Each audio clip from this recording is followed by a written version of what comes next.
Привет, друзья! Миран на связи. Наконец-то болезни меня отпустили, голос вроде вернулся, и мы можем подвести итоги августу и сентябрю в части метал-релизов. Черт, август, лето, как давно это было. Но для начала есть одна новость. Лично для меня во всем этом действии под названием Metal Music Madness одним из самых приятных моментов является общение с вами, подписчиками. А скоро у нас будет повод пообщаться и послушать хорошее музло. В ноябре я присоединюсь к FPX в их первом туре, так что с 5 по 13 ноября сможем с вами свидеться в городах вот из этого списка. Обязательно приходите, будет очень лампово и угарно.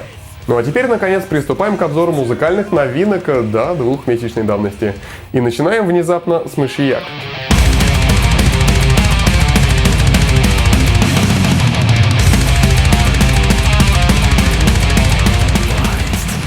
Внезапно, потому что основным тегом у Мышьяк является трэш-метал.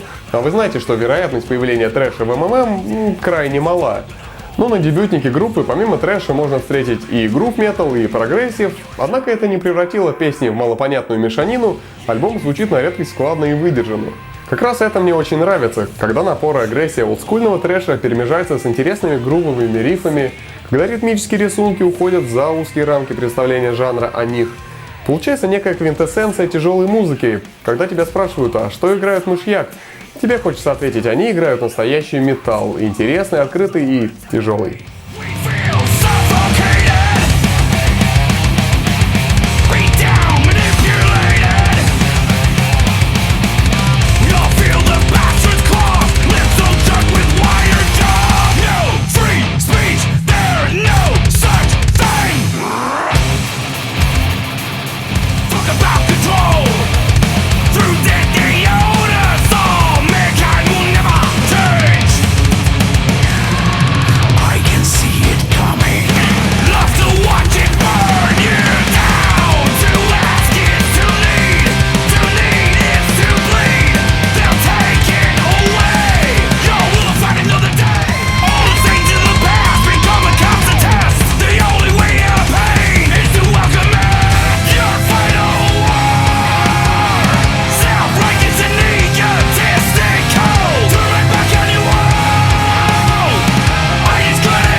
Возможно, я предвзято хвалю Мышьяк, ведь многие могут почувствовать в их музыке влияние современной рок-сцены.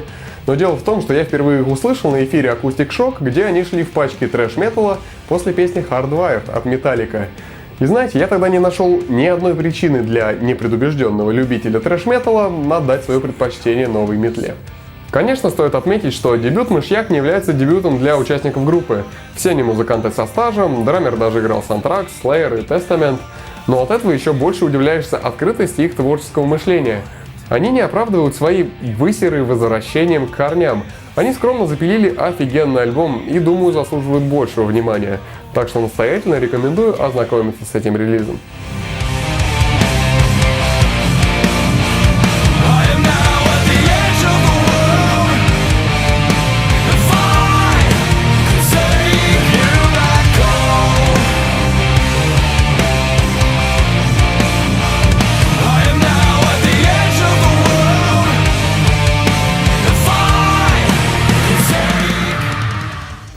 Прошло уже пару минут выпуска, до сих пор ни слова не сказано про MDM.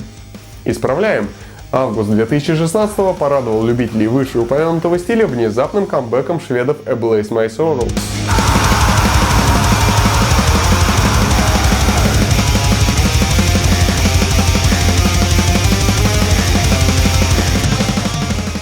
Когда я впервые включал новый альбом Ablaze My Sorrow, то делал это даже с какой-то опаской. Их свежий релиз Black появился в сети все с тем же тегом Melodic Death Metal, что и их прошлые работы. Однако MDM команды конца 90-х и MDM команды сейчас могут очень сильно отличаться. В общем, я просто боялся не услышать прежних Ablaze'ов. Однако грамотно выбранная открывашка прямо кричит: мы вернулись, мы все такие же яростные, и мы засунем вам наш олдскульный MDM по самые гланды. Но действительно, у ребят по-хорошему агрессивный настрой.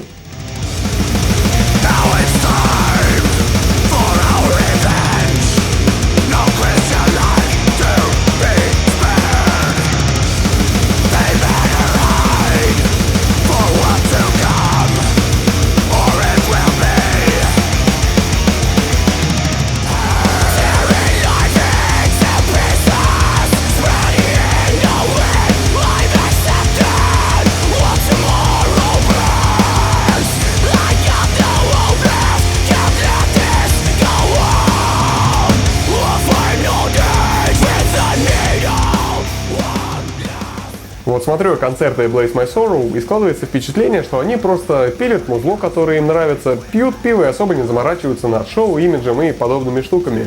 И в этом спонтанном для них процессе они удовлетворили просто огромный пласт металлхедов, которые уже отчаялись услышать тот самый гетеборгский звук из 90-х. Действительно, многие жалуются, что Dark Tranquillity, In Flames скатились, уже не торт раньше было лучше и все в этом духе. Но можно копнуть поглубже и найти искомый материал просто под другими названиями. Ну или можно вообще не копать. Вот они, A Blaze My Sorrow. Уверяю, если вам нравится олдовая шведская сцена со всеми этими At the Gates, Gates of Ishtar, то и Black зайдет вам как нельзя лучше.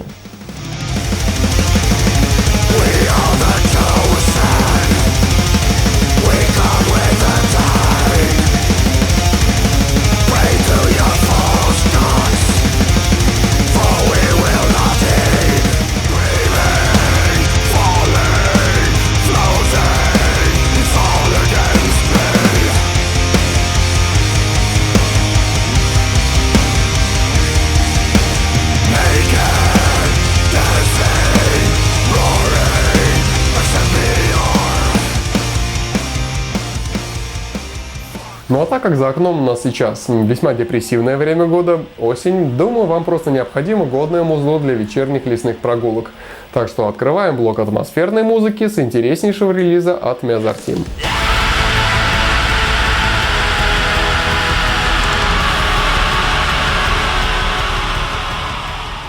Да, вероятно, вы будете негодовать, ведь я говорю о некоем блоке атмосферного музла в рамках выпуска, но не беру в рассмотрение новый релиз Alcest. Ну да, ребят, когда мы очень крутая и интересная, но вы все ее и без того уже слышали. А вот новый релиз Mezarteam я очень редко видел на просторах наших с вами интернетов. Итак, что же это слово вообще означает? Mezarteam — это традиционное название звезды Гамма-Овна, происхождение которого до сих пор не ясно. А вот это вот странное название альбома — это слово Absence на азбуке Морзе. А название треков — это цифры от 1 до 6 на той же самой морзянке. Mezarteam, как можно было догадаться, это Atmospheric Black. Ну, не самый редкий жанр в наше время, но, черт возьми, этот вокал. Вот, вокал такой действительно не часто встретишь. Он настолько искренний и неистовый, что своим напором способен придать вашему сознанию необходимый толчок, который унесет его в глубины космоса. Ну, в общем, все по концепту.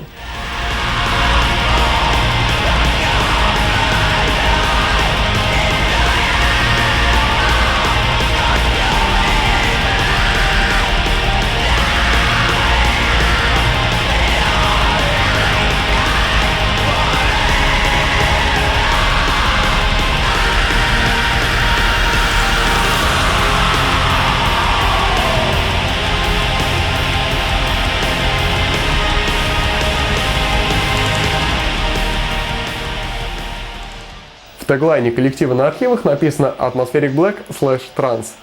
Я вот очень люблю такие трудносочетаемые комбинации в описании, но остальных могу успокоить. Трансом на этом релизе и не пахнет. Есть, конечно, самая щепотка сочных кислотных импульсов, но они лишь украшают кульминационные моменты. Вот на их прошлом альбоме Isolate они грешили с обилием клавиш, но на новом релизе они прям очень к месту используют сэмплы.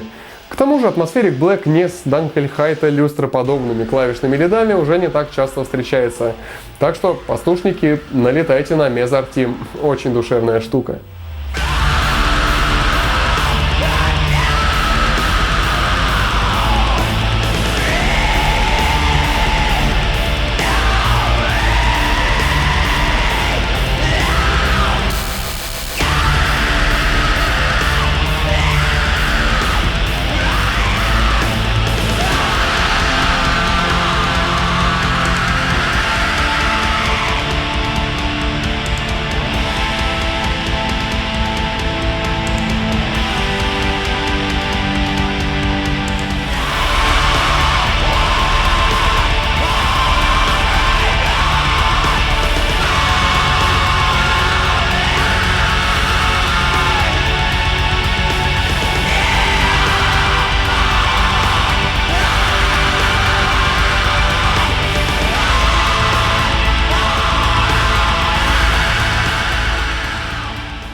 Ну и в продолжение атмосферного блока выпуска послушаем чуть более традиционный метальный и чуть менее медитативный АБМ. Новый релиз британского one-man band проекта Arx Atrata.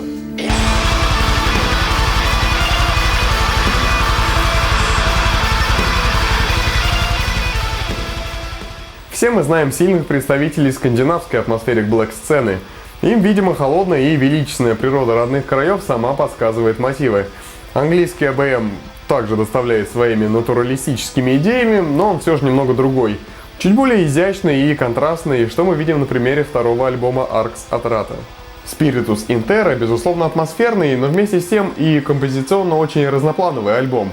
Дефолтные для жанра гитарные тремоло и мрачные акустические бриджи здесь перемежаются с довольно прокачанными симфоническими партиями. В аранжировках инструментала не последнее место отведено разного рода акцентированию, что вносит разнообразие в материал.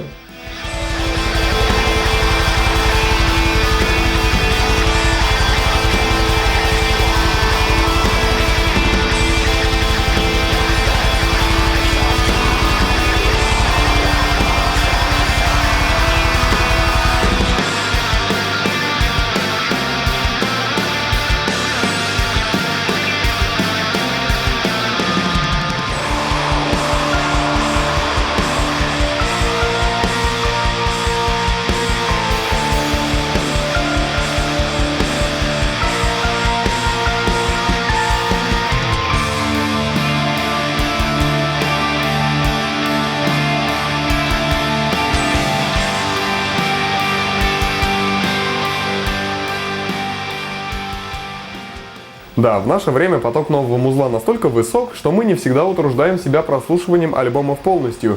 Нам хватает минуты выборочной прослушки треков, ровно как и в превьюшных сэмплах наших выпусков, чтобы повесить на альбом бирку «Не нравится». Но если вы хоть немного колеблетесь, кинуть альбом в плеер или в трэшбин, все же дайте ему шанс и прослушайте его полностью. Пора отучаться от этой привычки. Понравилась одна песня, кину в плеер одну песню. Все же авторы в большинстве своем пишут альбомы как единое целое и надеются на ответственный подход слушателя. К чему это я? Ах да, именно поэтому я редко беру в выпуски всякие АБМ, думы и прочие протяжные жанры. Но если они все-таки попадают в МММ, значит я прямо очень советую эти работы. Так что Arx Atrata, Spiritus in Terra, вы знаете, что делать.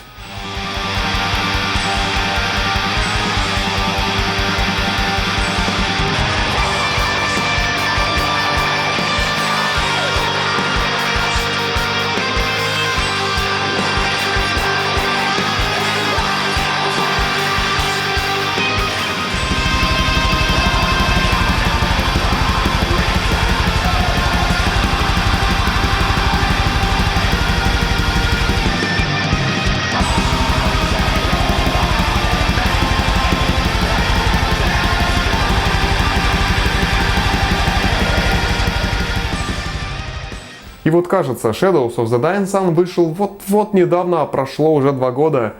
Ну ладно, хоть в этот раз я должен отдать должное этой крутой команде. Да, под конец поговорим о весьма раскрученных ребятах Insomnium.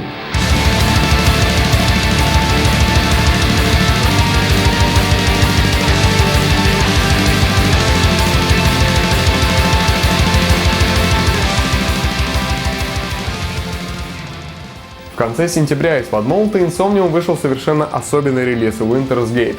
Казалось бы, у них за плечами Century Media Records, навыки сочинения первоклассного МДМа.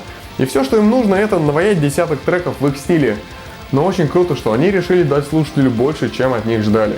Но больше не в количественном эквиваленте, потому как Winter's Gate представляет собой всего один, но 40-минутный трек, разделенный по смыслу и по требованию некоторых цифровых дистрибьюторов на 7 частей. В принципе, даже если особо не вдаваться в концептуальную подоплеку, то слушатель на этом альбоме получает первоклассный Melodic Death в фирменном инсомниумовском стиле, с бласт-битами, эпическими припевами и прогрессивно-акустическими вкраплениями.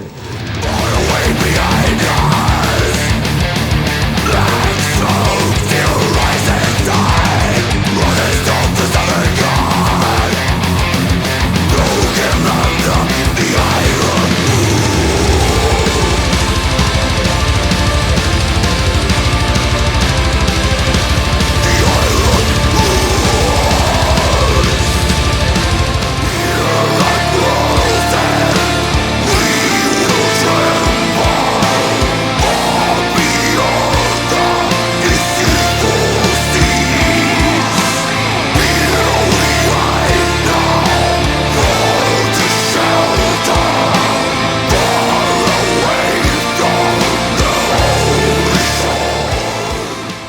Однако основная фишка этого альбома все же концепт.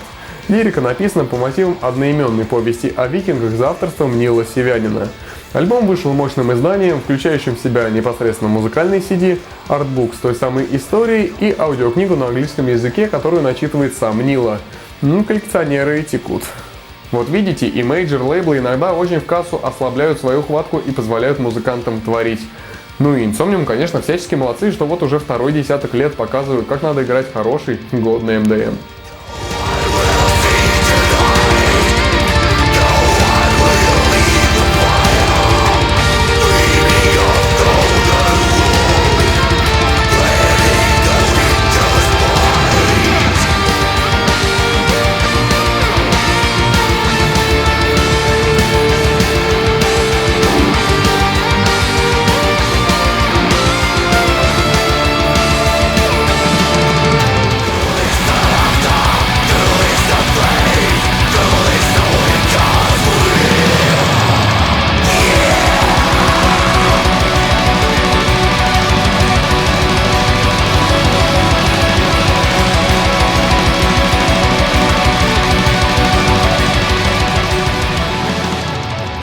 Фу, за 2 месяца наконец-то читался.